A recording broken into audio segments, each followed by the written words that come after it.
سفر کرتے کرتے کرتے یکدم طوفان آ گیا، برسات شروع ہو گئی، آندھی ہے، بارش ہے، برسات ہے، راستہ نظر نہیں آ رہا۔ وہ تینوں بندے برسات سے بچنے کے لیے پہاڑ میں غار نظر آ رہی تھی، غار کے اندر چلے گئے۔ اللہ کریم نے پہاڑ کے اوپر پڑے ہوئے پتھر کو حکم دیا، اللہ کے حکم سے پتھر نے نیچے آنا شروع کر دیا۔ نیچے آتے آتے پتھر غار کے منہ پر آ کر بند ہو گیا۔ اب تینوں بندے غار کے اندر قید ہو گئے، اور یہ ایسا قید خانہ ہے اللہ کے بغیر کسی کو پتہ بھی نہیں ہے۔ مسئلہ سمجھتے ہیں نا؟ میں نے مسئلے سنانے ہیں درمیان میں۔ دنیا کا جیل خانہ ہو، میری 4 انگلیاں سارے دوست دیکھیں، دنیا کا جیل خانہ ہو، لوگ ضمانت کے ذریعے قیدی چھڑا لیتے ہیں۔ دنیا کا جیل خانہ ہو، رشوت دے کر بندہ باہر آ جاتا ہے۔ نمبر 3 دنیا کا جیل خانہ ہو، سفارش کے ذریعے بھی قیدی باہر نکل آتا ہے۔ نمبر 4 دنیا کا جیل خانہ ہو، قیدی کے وارث جیل توڑ کر بھی قیدی نکال لیتے ہیں۔ یہ 4 طریقے ہوتے ہیں دنیا میں باہر آنے کے۔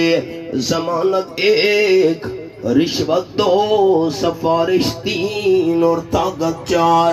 لیکن یہ غار والا قید خانہ، غار والا جیل خانہ ایسا جیل خانہ ہے اللہ کریم کے بغیر کسی کو پتہ بھی نہیں ہے۔ اب خیال، یہ 3 بندے برسات سے بچنا چاہتے تھے، اللہ کریم ان کو غار کے اندر قید کرنا چاہتا تھا۔ مرضی انسان کی پوری نہیں ہوتی، مرضی رحمان کی پوری ہوتی ہے۔ یہ میرے سامنے آخری پارہ اور سورت کا نام ہے سورت البروج۔ فرمایا فعال لما یرید، آیت نمبر 16 پہ میں نے انگلی رکھی ہوئی ہے، آخری پارہ سورت البروج، حوالہ سامنے ہے۔ اللہ جس کام کا ارادہ کرے اللہ کر سکتا ہے، اللہ کو روکنے والی طاقت پیدا ہی نہیں ہوئی۔ اردو سمجھ آ رہی ہے؟ اب 3 بندوں نے مشورہ کیا کیسے باہر نکلے۔ پتھر کو دھکا دیا لیکن پتھر نہیں ہٹ رہا۔ پتھر تو غار کے منہ سے اس وقت ہٹے گا جب اللہ کریم ہٹائے گا، ایسے کیسے ہٹے؟ تینوں بندے مجبور ہو گئے، ساری طاقت لگائی ہے لیکن پتھر نہیں ہٹ رہا۔ اب تینوں نے آپس میں مشورہ کیا، ہماری طاقتیں تو جواب دے گئی ہیں، ساری دنیا کے اسباب ختم ہو گئے ہیں، کسی کو پتہ بھی نہیں ہے ہم غار کے اندر قید ہیں۔ اب ہمارے اسباب سارے ختم ہو گئے، اللہ والا دروازہ تو کھلا ہے۔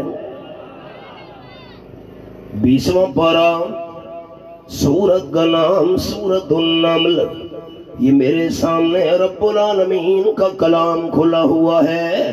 فرمایا من یجیب المضطر اذا دعاہ ویکشف السوء۔ حوالہ دیکھیے، آپ کو دیکھنے کا بھی اللہ ثواب دے دے۔ آیت نمبر 62 ہے، یہ میں نے انگلی رکھی ہوئی ہے۔ فرمایا جب بندہ مجبور ہو جائے، بندہ بے بس ہو جائے، ساری طاقت بندے کی جواب دے جائے اور مجبور بندہ اللہ کریم کو بلائے، اللہ جی کر کے جواب دیتا ہے۔ میں نے سبق روک دیا، یہ غار والا سبق نہیں بھولانا۔ آپ کا اور میرا جسم، اللہ نے جو ہمارا جسم بنایا اللہ نے ہمارے جسم میں ہاتھ بھی دو بنائے ہیں، کندھے بھی دو بنائے ہیں، پاؤں بھی دو بنائے ہیں، ٹانگیں بھی دو بنائی ہیں، گھٹنے بھی دو بنائے ہیں، رب العالمین نے آنکھیں بھی دو بنائی ہیں، کان بھی دو بنائے ہیں، ہونٹ بھی دو بنائے ہیں، لیکن تین چیزیں اللہ نے ہمارے جسم میں دو دو نہیں بنائی، ایک ایک کر کے بنائی ہیں۔ اللہ نے ہمارا دل بھی ایک بنایا، اللہ نے ہماری پیشانی متھو، یہ متھو، یہ بھی اللہ نے ایک بنایا ہے، اور زبان بھی اللہ نے ایک بنائی ہے۔ اب مسئلہ سنو، قرآن کا حوالہ سنو۔ 21واں پارہ، سورت کا نام سورت الاحزاب، یہ میرے سامنے سورت الاحزاب کھلی ہوئی ہے، 21واں پارہ ہے، آیت نمبر 4 ہے۔ فرمایا ما جعل اللہ لرجل من قلبین فی جوفی، کسی انسان کے سینے میں اللہ نے دو دل نہیں بنائے، ہر انسان کا دل ایک بنایا ہے۔ مسئلہ سمجھا دیا، غور سے دوستوں نے میری بات سننی ہے۔ اللہ نے فرمایا میں نے انسان کا دل ایک بنایا ہے، مسئلہ سمجھا دیا۔ دل ایک ہے تو ایک دل کے اندر ڈیرا ایک اللہ کا ہونا چاہیے۔ آسان الفاظ کہوں، میرا دل دیکھنا سارے دوست، یہ مکان ایک ہے، میں دل کو مکان کہہ رہا ہوں، یہ مکان ایک ہے تو دل والے ایک، مکان میں مہمان بھی ایک ہونا چاہیے۔ اللہ کون؟ نہیں آپ ایسا نہیں بول، کون؟ دوسرا مسئلہ، متھو بھی اللہ نے ایک بنایا، پیشانی،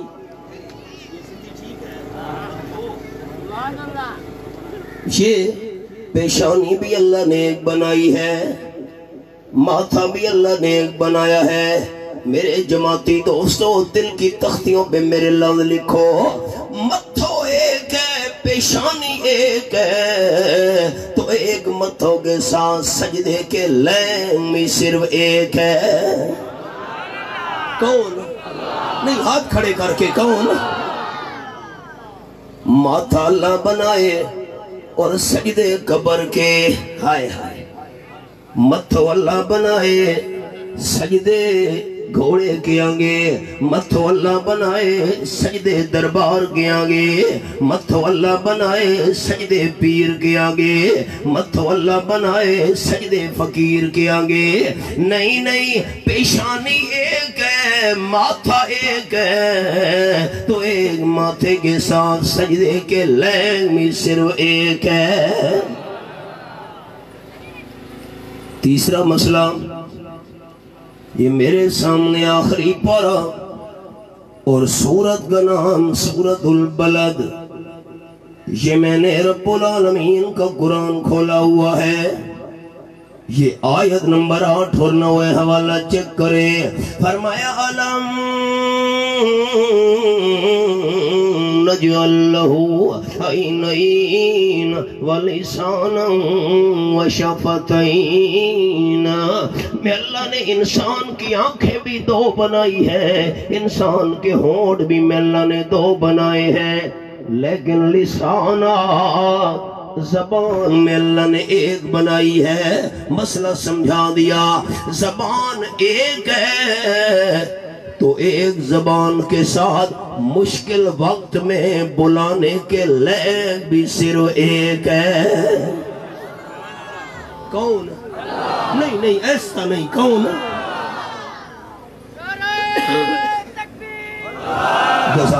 جزاک اکرمک اللہ۔ میرے پاس وقت تھوڑا ہے، میں چاہتا ہوں آپ کو حوالے قرآن کے دکھا دوں۔ ان تین آدمیوں نے غار کے اندر رب العالمین کو بلایا، ہائے ہم نے بلانا جو چھوڑ دیا۔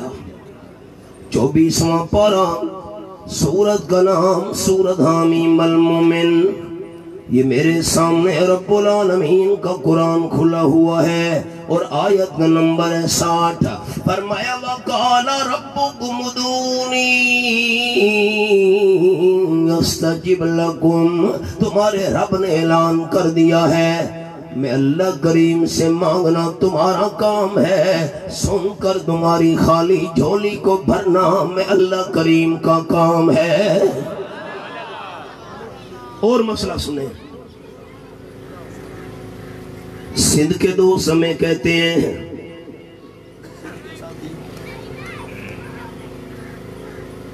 حضرت اللہ سے مانگنا چاہیے، ہم مانتے ہیں دینے والا اللہ ہے، ہم مانتے ہیں سب کچھ اللہ کے ہاتھ میں ہے، ہم مانتے ہیں، لیکن حضرت چھت پر چڑھنا ہو تو ڈاکن کی ضرورت ہوتی ہے. یہ سندھی آپ کو نہیں سمجھ آئی؟ آپ کہنا یہ پیر فقیر ہماری ڈاکن ہے. سوال تو سمجھو. حضرت دینے والا اللہ ہے، لیکن افسر کو ملنا ہو پہلے چپڑاسی کو ملنا پڑتا ہے. یہ پیر فقیر ہمارے چپڑاسی ہیں، جیسے چپڑاسی افسر سے کام کروا دیتا ہے یہ پیر فقیر اللہ سے کام کروا دیتے ہیں. یہ ہماری ڈاکن ہیں، یہ ہمارے چپڑاسی ہیں. معاذ اللہ، اللہ کے نیک ولیوں کو ڈاکن کہنا، چپڑاسی کہنا ولیوں کی بے ادبی ہے. اب قرآن پاک کا حوالہ سنیے، 26واں پارہ، سورت کا نام سورت کاف، یہ حوالہ سامنے ہے. آیت نمبر 16 دیکھیے، اللہ آپ کو ثواب عطا کرے گا انشاءاللہ. فرمایا وَلَقَدْ خَلَقْنَا الْإِنسَانَ وَنَعْلَمُ مَا تُوَسْوِسُ بِهِ نَفْسُهُ وَنَحْنُ أَقْرَبُ إِلَيْهِ مِنْ حَبْلِ الْوَرِيدِ. اے قرآن، میں اللہ کریم انسان کی شہرگ سے بھی زیادہ کریم ہوں. یہ میری اینک اتنے قریب نہیں ہے، یہ اجرک اتنے قریب نہیں ہے، یہ میرا لباس اتنے قریب نہیں ہے، یہ میرا چولو اتنے قریب نہیں ہے، یہ میری پگڑی اتنے قریب نہیں ہے جتنا اللہ ہمارے قریب ہے. میں مانتا ہوں سندھ کے بھائیوں، چھت پر چڑھنا ہو تو ڈاکن کی ضرورت ہوتی ہے، کیونکہ چھت دور ہوتی ہے، اونچی ہوتی ہے، اس لیے ڈاکن کی ضرورت ہوتی ہے. اللہ تو انسان کی شہرگ سے بھی زیادہ قریب ہے، یہاں ڈاکن والی مثال دینے کی ضرورت نہیں ہے. اونچا بتا دو سارے ساتھی، قرآن سچا. یہ حوالہ ہے. افسر کو ملنا ہو چپڑاسی کو ملنا پڑتا ہے. میں دفتر کے دروازے پر پہنچا، میری اردو تو سمجھو، میں دفتر کے دروازے پر پہنچا، میں نے چپڑاسی کو کہا تو جا کر ملاقات کرا، کیونکہ افسر کو پتہ نہیں ہے میرے دفتر کے باہر کون کھڑا ہوا ہے، اس لیے چپڑاسی کی منت کرنی پڑتی ہے. اللہ نے فرمایا نعلم ما توسوس بہ نفسہ. میں اللہ انسان کے دل کے خیال بھی جانتا ہوں، اللہ انسان کے دل کے ارادے بھی جانتا ہے. جو اللہ دل کے ارادے اور نیت جانتا ہو وہاں چپڑاسی والی مثال دینے کی ضرورت نہیں ہے. 14واں پارہ، سورت کا نام سورت النحل. یہ میرے سامنے 14واں پارہ کھلا ہوا ہے، یہ حوالہ آخری سطر ہے، آیت نمبر 74. فرمایا فلا تضربوا للہ الامثال. دنیا والوں، اللہ کے لیے ڈاکن والی مثال بیان نہ کیا کرو، اللہ کے لیے چپڑاسی والی مثال بیان نہ کیا کرو، یہ دنیا والی مثالیں اللہ کے لیے بیان نہ کیا کرو. کیوں؟ ان اللہ یعلم وانتم لا تعلمون. اللہ سب کچھ جانتا ہے، تم اللہ کے مقابلے میں کچھ بھی نہیں جانتے۔ میرے ساتھ ایک وعدہ کرتے ہو سارے جماعتی ساتھی، ساری زندگی مشکل اور پریشانی آ گئی کس کو بلائیں گے؟ نہیں ایسا نہیں، کس کو بلائیں گے؟ آؤ سبق پر۔ غار کے اندر 3 بندے قید ہیں، سبق بھول تو نہیں گیا، سبق تھا۔ تینوں نے زور لگایا لیکن پتھر نہیں ہٹتا، اب کیا کریں؟ آپس میں کہنے لگے اب اللہ کو یاد کرو، ہائے ہائے، اب اللہ کے سامنے ہاتھ اٹھاؤ، اب اللہ کریم کو بلاؤ۔ آپس میں مشورہ کیا، اگر تم نے زندگی کے اندر کوئی نیک عمل کیا ہے اللہ کے سامنے نیک عمل پیش کرو، اللہ یہ میں نے نیک عمل تیری رضا کے لیے کیا تھا، یہ عمل قبول کیا ہے، اسی عمل کا واسطہ ہمیں غار والی پریشانی میں سے نکال دے۔ مشورہ کرنے کے بعد پہلے بندے نے دعا کرنا شروع کر دی، کہنے لگا اللہ میرے والدین بوڑھے تھے، بچوں کو بٹھاؤ یار، باہر بھیجو، ہمارے یار توجہ خراب ہوتی ہے ہماری۔ میری طرف دیکھو سارے بھائی، 20 گھنٹے کا سفر ہے میرا ایک سائیڈ کا، میں بار بار نہیں آ سکتا، کیا پتا پھر زندگی میں ملاقات ہوتی ہے کہ نہیں، اور انشاءاللہ آپ نے یہ میرا سبق آج والا یاد کر لیا، مرتے دم تک کوئی آپ کو گمراہ نہیں کر سکے گا انشاءاللہ۔ پہلے بندے نے دعا مانگنا شروع کی، ایک ساتھی بچوں کو کنٹرول کرے، مہربانی فرماؤ، ادھر ڈیوٹی دو اللہ راضی ہو، ایک ساتھی ایک، میری طرف دیکھو سارے بھائی، باقی آس پاس نہیں دیکھنا۔ ایک مسافر نے دعا مانگنا شروع کی، اللہ میرے والدین بوڑھے تھے، میں بکریاں چرانے کے لیے جاتا تھا، دھنار کہتے ہیں،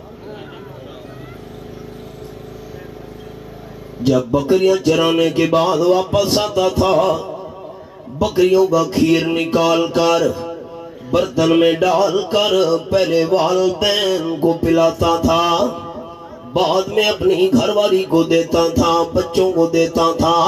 ایک دن میں بہت دور نکل گیا بکریاں لے کر، جب واپس آیا تو رات ہو گئی تھی، میں نے بکریوں کا کھیر نکالا، برتن میں ڈالا، جب والد اور والدہ کے پاس پہنچا، والدہ بھی سو رہی ہے، والد بھی نیند کر رہا ہے، اب کیا کروں؟ گھر والی نے کہا کھیر ہمیں دے دے، چھوٹے چھوٹے بچے پی لیں گے، بھوکے ہیں، میں نے بھی پینا ہے۔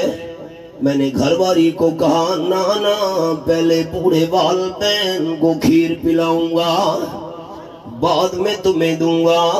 گھر والی نے کہا وہ سو گئے، میں نے کہا کوئی پرواہ نہیں ہے۔ ساری رات دودھ والا کھیر والا برتن لے کر میں بوڑھے والدین کے پاس کھڑا رہا۔ میرے بھائیو، آج والدہ بات کرتی ہے، بیٹا کہتے ہے کتی بھونک نہیں، ہائے ہائے۔ ساری رات والدین کے پاس کھڑا رہا۔ میں نے سبق روک دیا ہے، پھر میں سبق پر آؤں گا، یہ سبق دوستوں نے نہیں بولانا۔ عید کا دن آتا ہے، ہم والدہ کے ہاتھ پر 1000 روپیہ رکھ دیتے ہیں، سمجھتے حق ادا ہو گیا۔ واہ بھائی واہ، یہ مسئلہ سن لو، میں پھر سبق پر آؤں گا۔ آپ صلی اللہ علیہ وسلم بیت اللہ شریف کا طواف کر رہے تھے، ایک نوجوان سامنے آیا، چھوکرا کہتے ہیں، نوجوان نہیں سدھی سکھاؤ نا مجھے، چھوکرو، ماشاءاللہ ہاتھ میں چھوکرو، ایک چھوکرو سامنے آیا، اس نے اپنی بوڑھی اماں کو کندھوں پہ اٹھایا ہوا تھا، کندھوں پر اٹھا کر وہ چھوکرو نوجوان بوڑھی اماں کو بیت اللہ شریف کا طواف کرا رہا تھا، آپ صلی اللہ علیہ وسلم کے سامنے آیا، کہنے لگا اللہ کے حبیب صلی اللہ علیہ وسلم یہ میری بوڑھی اماں ہے، خود اپنے قدموں کے ساتھ چل کر بیت اللہ کا طواف نہیں کر سکتی، میں نے اس کو کندھوں پہ اٹھایا ہوا ہے، بیت اللہ کا طواف کرا رہا ہوں۔ اللہ کے پیارے رسول صلی اللہ علیہ وسلم جب میں نے بوڑھی اماں کو کندھوں پر اٹھا کر بیت اللہ کا طواف کرا دیا، اماں کا حق ادا ہو گیا یا نہیں ہوا؟ جواب سنو۔ رحمت للعالمین صلی اللہ علیہ وسلم نے فرمایا نوجوان، جواب سنو، جواب جن کی مائیں زندہ ہیں سنو، سارے دوست اور بزرگ، میں آپ کا بھائی ہوں، آپ کا میرا رشتہ ہے دین ایمان والا، میں آپ کا ہمدرد ہوں۔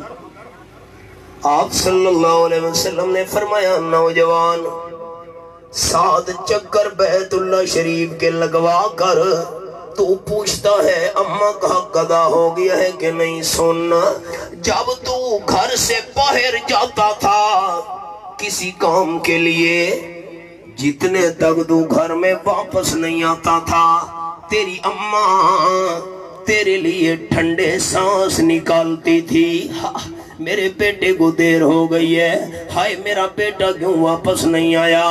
سارے گھر والے سو گئے، بوڑھی اماں جاگ کر تیرا انتظار کر رہی ہے، ٹھنڈے سانس لے رہی ہے، ہائے خیر ہو میرا بیٹا کیوں نہیں آ رہا؟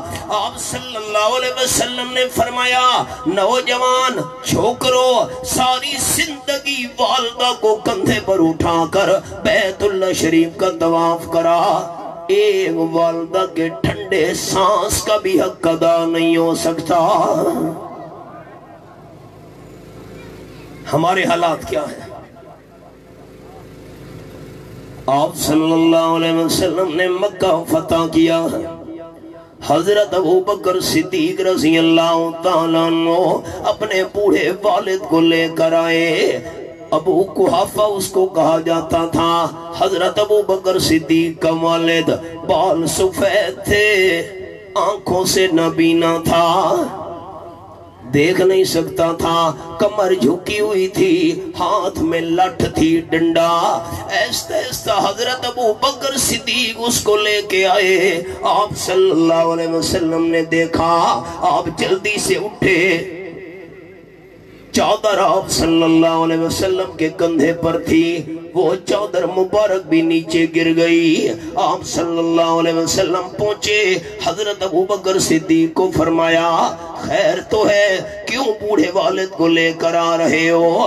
حضرت ابو بکر صدیق نے جواب دی حضرت یہ 80 سال کی عمر والا میرا بوڑھا ابا ساری زندگی آپ کی مخالفت کرتا رہا،